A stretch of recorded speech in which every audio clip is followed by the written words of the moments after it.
Mtazamaji, tunapozungumzia elimu ya afya kwa umma ni pamoja na kukinga na kuweza kuzuia magonjwa tofauti katika jamii tofauti ya Watanzania. Hiki ni chumba maalum cha upasuaji wa masikio, pua na koo. Na shughuli kubwa inayofanyika hapa ni ili kuweza kuwaokoa watoto wanaopitia shida ya masikio, pua au koo.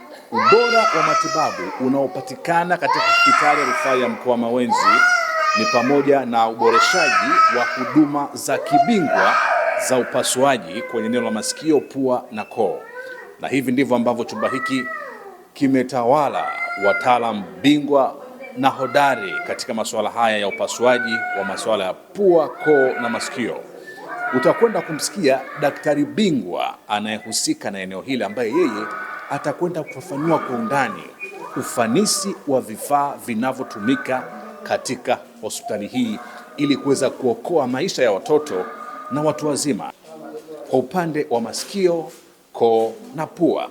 Mimi ni Amos Mwakitalu na hii ni elimu ya afya kwa umma. Ungana nasi.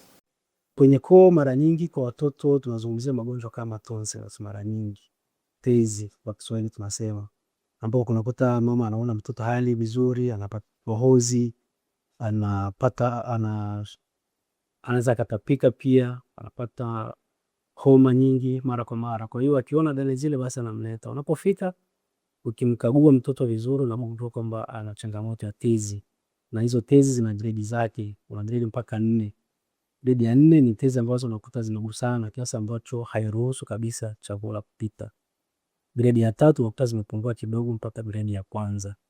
Na unaweza kuzikuta pia ni nyekundu au zimetengeneza usaha mbele yake.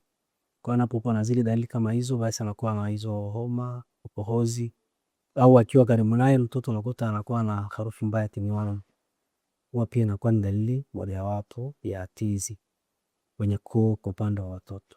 Kinachoendelea hapa ni madaktari na wauguzi wa kutoa dawa za usingizi na ganzi ambao wapo kwenye harakati za kuweka tunaita kanula au kutafuta mshipa kwa ajili ya kuwekea dawa za usingizi na ganzi. Kwa kweli mtoto alitoa ile kanula ambapo huwa anaandaliwa udini kabla hajafika hapa. Kwa sababu ni mtoto aliitoa, ndio anatafuta sasa hivi laini nyingine kwa ajili ya kuweka dawa za usingizi na ganzi. Kwa hiyo ndio anaendelea kufanya hizi taratibu ili kusudi tuweze kuanza kazi ya operation hii. Ni kitu cha kawaida, sio jambo la kuleta taharuki. Jambo la kawaida, watoto wanatoa laini, kwa hiyo tunatafuta laini nyingine na yekewa, ndo zoezi linaendelea. Upasuaji unaofanyika ni kutoa nyama za pua pamoja na tezi. Nyama za pua pamoja na tezi tunaita adenotonsillectomy. Kwa hiyo ndo taratibu zipo zinaendelea na vifaa viko mbele yetu.